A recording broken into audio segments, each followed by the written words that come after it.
Temptations, சோதனைகள் இயேசு கிறிஸ்துவுக்கு எப்படிலாம் வந்திருக்கலாம் அப்படிங்கிற ஒரு வரிசையில் பார்த்துட்டு வரும்போது கடைசியாக இயேசு கிறிஸ்து சிலுவையில் அறையப்பட்டிருக்கும் போது தன்னை இந்த பாடுகளுக்கு உட்படுத்தின மக்களை அவர் மன்னிக்கிறார். இயேசு கிறிஸ்து பிறரை மன்னிக்க சொல்லி கொடுத்தாரு. நாங்கள் பிறருக்கு மன்னிக்கிறது போல எங்களுக்கும் மன்னியும்னு சொன்னாரு.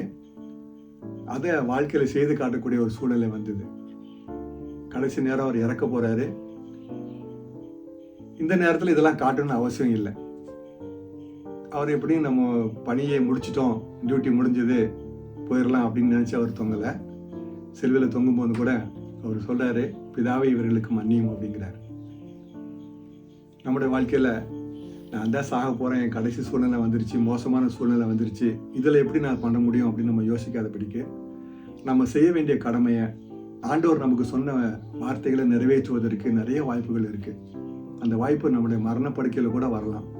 வரும்போது இயேசு கிறிஸ்துவை போல நம்ம பிறரை மன்னிக்க ஆண்டோடைய சித்தத்தை செய்ய ரெடியா இருக்கிறோமா? வாழ்த்துக்கள்.